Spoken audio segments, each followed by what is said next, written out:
تەوەری کۆتایی بەیانی کورسات نیوز هەر سەبارەت بە دیداری یەکێتیە، بەڵام ئەمە ئەم جاریان باز لە سێکتەرێکی گرنگەکەین، ئەویش سێکتەری پەروەردە و خوێندی باڵایە. بێگومان لیژنێکی تایبەتمەند لە نێو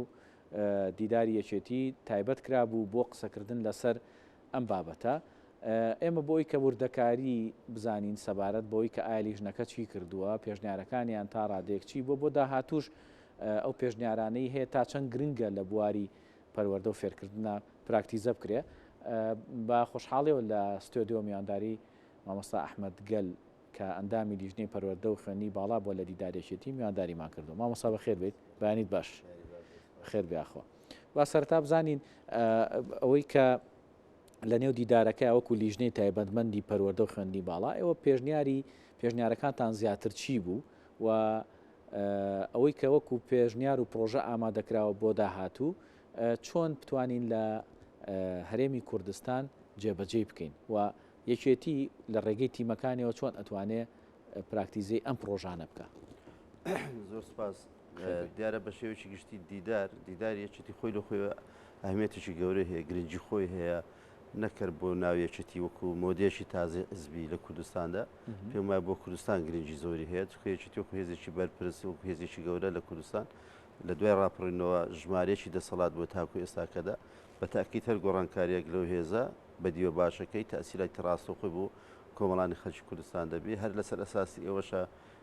دیدار یەکێتی کە پێکاتوە زیاتر لە 12 لێژنەی زۆر تایبەتمەند کە ڕاستەوخۆ پەیوەنددارن بە ژیانی خەڵکەوە، پەیوەنددارن بە هەموو کوردستانەوە. ڕاستە بۆ یەکێتیە، دیدی یەکێتیە، فکری یەکێتیە، بەڵام لە کۆتایی تەرجمەکەی لەگەر خەڵک دەکرێتن. بنسبەت ئەو لێژنەی پەروەردە و خوێندنی باڵا دیارە ئەوە هەر ئەو کۆبنەوەیە بە خۆتان ئاگادارن ئێمە چەمانجێکە لەو مەجالە خەریکین لە هەموو مەڵبەندەکان دیدار کرا و لە هەموو مەڵبەندەکان لێژنەی پەروەردە و خوێندنی باڵا تەواوەتی زۆر باشیە بوو، هەر لە دووهۆکەوە هەتە دەگاتە کۆتا مەڵبەند، هەتە دەگاتەوە سلێمانی، لە هەموو لیجانەکان دەور و تەسیراتی خۆیانە، بەڵام لیجانی پەروەردە زۆر تایبەتمەندی خۆی پێدرا، زۆر گرنگی پێدرا و هەموو ئەو پێشنیاز و راپۆرت و مناقەشانی دەکرا کۆ دەکرانەوە. لە کۆتایی راپۆرتێکی زۆر باشی پێڕێکخرا کە ئەو راپۆرتە دوای راپۆرت بوو ئێمە کە وەرمانگرت بۆی بتوانین لەو کۆمیسیۆنی ئەمڕۆ برین لە دیداری یەکێتی لەو لێژنەیە ئیشی لەسەر بکەین. بە خۆشحاڵیەوە ئێمە من و برای بەڕێزم دکتۆر موفەق کە سەرۆکاتی لێژنەی پەروەردە خوێندنی باڵامان کرد، هەر لە ڕۆژی یەکەمەوە ئێمە ئەو راپۆرتەمان بە باشی گەیاند و خوێندمانەوە بوو ئەو بەڕێزانی کە ئامادە دەبوون. دیارە خۆتان دەزان هەموو ئەندامانی دیدار ئازادن لەوەی لە لیزانێکدا دەنیشن ئیش دەکەن. لیزانەکەی مە بەڕاستی کاتێک لە نێوان 250 بۆ 300 بەردەوام هەڤاڵی تێدا ئامادە بووە، بەردەوام مناقەشە کرایە و مناقەشەی زۆر جدی کرایە و هەموو بەڕێزانێک کە ئامادەش بوون خەڵکی پسپۆڕ بوون، هەر لە مامۆستایەک تا دەگاتە پرۆفیسۆرێک و بەڕێز وەزیری خوێندنی باڵا بەردەوام لەگەرمان بوو و جەنابی کاقوبات 2000 ها سەردانی کرد و مداخەڵەی باشیان کرد. دەتوانم بڵێم گرنگی زۆری هەبوو و پێم وایە لەو کارەکانی لێژنەکە یەکێک دەبێت لەو کارانەیە کە لە ئەنجام بە دیار دەکەوی چەند خۆتە زانی مامۆستا کەرتی پەروەردە و فێرکردن کەرتێکی گرنگە. یعنی من ئەمایان بەداخەوە ئەڵێم چکە لە هەرێمی کوردستان لەوانەیە جۆرێک لە پاشەکشێمان بینی بێ لەم کەرتەیە، ئەویش کۆمەڵێک هۆکار هەیە کەوای کردووە ئەم کەرتە بە جۆرێک لە جۆرەکان پاشەکشێ بکە. ئەمە یەکێتی نیشتیمانی کوردستان و لە ڕێگەی ئەم دیدارەوە و لە ڕێگەی کادرانی وەکو بەڕێستان کە کاریگەری و ڕۆڵتان هەیە لە نێو سێکتەری پەروەردەیە، ئەو پێشنیارە و بابەتانی کە خراوەتە ڕوو تا چەند ئەتوانێ هاوکار بێ و یارمەتی دەربێ بۆی کە لە داهاتووە سێکتەری پەروەردە ببوژێنێتەوە یاخود وای لێ بکە بەرەو پێشی بەرێ. بە تاکید وایە دیارە ئەوەی کە ئامادە دەکرێت ئەوە دیدە فکرە، هەنی فکری یەکێتی دەبیتن بۆ ئەو بابەتە. هەنیەکێتی نیشتیمانی کوردستان دوای دیدار دەتوانم برێم ئەوە وەکو تەواوکەری کۆنگرێ حیزبەکەیتی شوناس جارێک کە شوناسی یەکێتیە بۆ ئەو شناسی یەکێتی دید یەکێتی بوو ئەو لیجانە جیاوازیان ئەو سێکتەرە جیاوازانێکەوە ئامادە کردی. لە زمانی ئەوانەوەکو باسمان کرد پەروەردە خوێنی باڵا یەکێتی وای تێگەیشتووە هەرواشە کە پەروەردە بنەما و سەرەتای دەستپێکردنی ژیانەوەی کۆمەڵە، بۆیە دەتوانین برێن لە هەموو سێکتەرەکان زیاتر هاتووە باز لە پەروەردە خوێنی باڵا دەکاتن.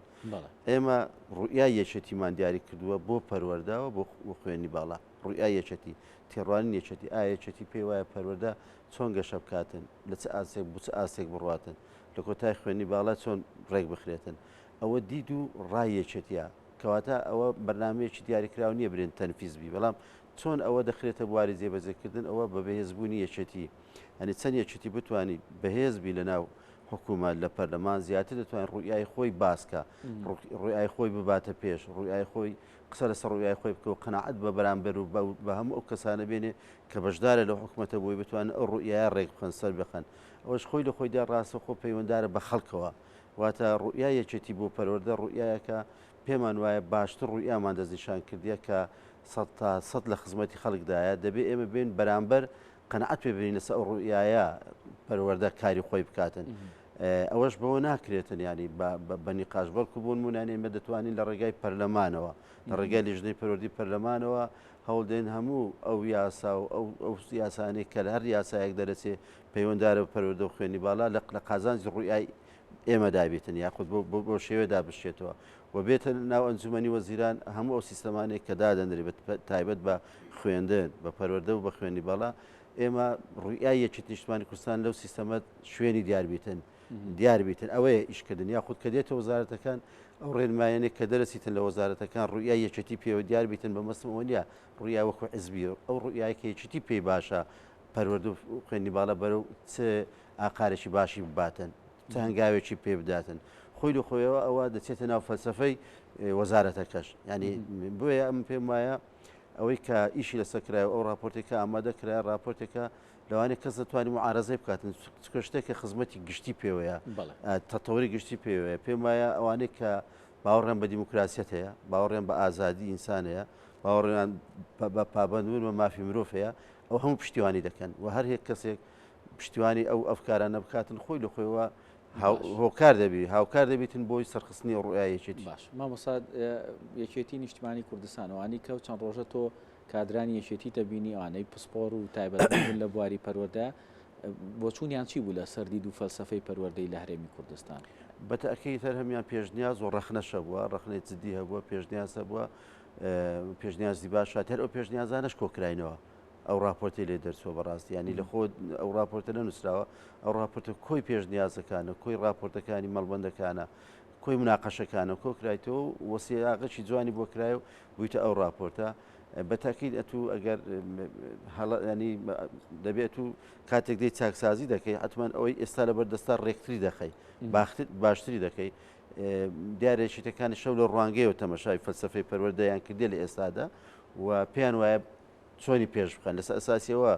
هیچی لەسەرکرایە و دەتوانم برێم ناوەندی ڕوئای یەکێتی بۆ پەروەردە و خوێنی باڵا ئەوە بووە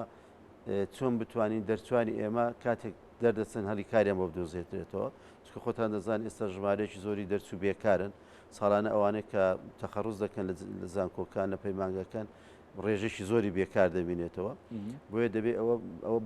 بۆ ڕوئایەتی ینی زۆر بەجددی جەختی لەسەرکراوە زۆر بەڕوونی ئیشی لەسەر دەکرێتن لە داهاتوو کە چۆن بتوانین ینی چاکسازی لەو بابەتە بکەین واتە گەنجی ئێمە کاتێک خوێندنەوە دەکە دەچێتە بازار هەری کاری بۆ دروستبی ئەو خوێندن بخوێنێ کە لەگەر بازاری کاری کوردستان دێتەوە شتێک نەخوێنێت کە لە بازاری کار نەبیتن ئەو یەکێک بەلا دەتوانم برێم لەو خاڵ ئەساسیانی ڕوئایەتی ئیشی لەسەر کردووە کە دائیمە ڕوئیاش دەبێت چوارچێوەیەکی بتن ئەو چوارچێوە بێتەوە لەگەر خۆت لەگەر بازاری خۆت لەگەر بازاری وڵاتەکەت و دەکرێت بەردەوام گۆڕانی شتێدا بکەین هەنی شتێک نیە سوودەتی تێدابی ئەوە ڕوئایە لەوانەیە ساڵێکی کە 2 ساڵشکە دیسان لە دیدارێکی تردا ڕوئیامان بگۆڕێ بۆ شتێکی باشتر باش لانەیەکێک لەو گلەیانی کە هاوڵاتی هەرێمی کوردستان بیکات یاخود لە ماوەی ڕابردووە ڕوبەڕووی بوو بێتەوە ئەوەیە کە ئاماژە بۆ دەکەن کە کەرتی پەروەردەی حکومی لانەیە جۆرێک لە ئەنی خاوبوونەوە و پاشەکشەی بەخۆ بینی بێ لە بەرامبەرە کەرتێک هەیە پێوترێ کەرتی تایبەت لە بواری خوێندنە ئەم کەرتە پەرەی پێدراوە یەکێتی ئەوێ چۆن کار لەسەر ئەمە بکە بۆی کە لە داهاتووە بەرنامە و پلانی هەبێ کەرتی حکومی لە بواری پەروەردەیە زیاتر پەرە پێ بداتەوە زیاتر بیباتە پێشەوە چکە ئەوەی زۆرینەی زۆر لە هاوڵاتیانی هەرێم ئەوانن کە لە کەرتی حکومیان لە پەروەردە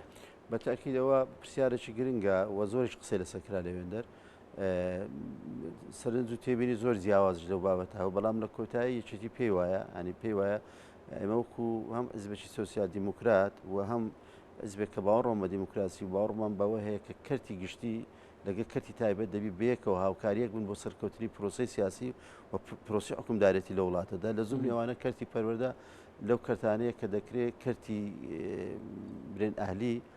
لەگەری بی و هاوکاری بیتن بەڵام بە مەرجێک بە مەرجەکە ئەوەیە دائیمان ئێمە وەکو کەرتی گشتی پەروەردە پێمان وایە ئەنی ڕوئایکی پێ وایە دەبێت لە ڕوە کەرتە گشتی حکومیەکە زۆر پێش بخرێ زۆر پێش بکەوی لە بازاری کاردا منافسەی کەرتی ئەهلی بکە بە باشتر واتە کاتێک خەڵکێک کە دەوێت منداڵێکی باتە خوێندێکی ئەهلی لە بەرامبەر ئەوەدا خوێنی حکومی لە ئاساشی زۆر بەرزدابی و پێشکەوتوتریش بی لەوەی ئەهلی کەواتە ناکرێت تۆ کەرتی گشتی بە سستی بڕواتن بەڵام کەرتی ئاهلی بە پێچوانەوە ئێمە دەمانێت هەردوو کەرت پێشکەویتن لە کۆتایی دەکەرتی ئاهلیەکەش هەر ئیجازە لە وەزارەتی تەربیە لە حکومەت وەردەگریتن چوارچێوێکی بۆ دیاریکرایە بە یاسایەک ئیجازە وەردەگری بەڵام بۆ ئەوە دەتوانێت برێم سوودمەندەتی هەیە یادکەرتی ئاهلیش زۆر ئیسفادە هەیە بە تایبەت ئەگەر بێت و لەسەر بنەما و پرۆگرامی خۆی لانەداتن ینی بابەتەکە هەر بۆ قازازنەی بەڵکو بۆ پەروەردە فێرکردن بیتن ئەوەش لە چوارچەوەی سیستەمدا دەکرێت ڕێک بخرێتن و چاودێری بکرێتن پێش ومایە سوودی زۆر دەبێتن ینی بۆ نمونە چەند ژمارەی تەڵەبا بەرەو کەرتی ئاهلی دەڕواتن حکوومەت ئەو بارگرانی کەمتر لەسەر کەم دەبێتەوە لە کۆتایشدا کەرتی ئاهلی کەرتێکی ئارەزومەندانەیە ینی کەرتێک نییە خەڵک ناچارکاتن بچی منداڵەکە لە خوێنێکی ئالی بخێنێتن لە کاتێکدا لە بەرامبەری خوێنی حکومی هەبیتن بە خوێنەکانی حکومیش ئاستەکان زۆر بەرز بیتن ئەو کاتە خەڵک خۆی ئازاد دەبێتن منداڵەکە دێنێتەوە خوێنی ئالی یاخود نانێری بۆی ئەمە ناتوانین ڕێ لەو پرۆسەیە بگرین بەڵام دەکرێت پوختەتری بکەین باشتری بکەین لە بەرامبەر کەرتی گشتی ئەوەندە تایبەتمەند نەبیت ینی خەڵک پێی وابی ئەگەر منداڵەکەی لە خوێنی ئاهلی نەبی و مندارەکەی مستەقبەلی نای بە پێچەوانەوە ئێمە دەبێت ئاسی خوێنی مەنی گشتێکە زۆر باشتر پێش بخەین و بیخێنە منافسەیەکی ئەوتۆ کە خەڵک زیاتر ڕوو لە گشتێکە بکاتن بەڵام لەگە ئەوشدا کەرتی ئاهلی دژایەتی ناکرێت و دەبێ هەبێت زۆر سپاس بۆ بەڕێز مامۆستا ئەحمەد گەل ئەندامی لیژنەی پەروەردە خوێنی باڵا لە دیداری یەکێتی دۆ سپاس دەکەین کامەرە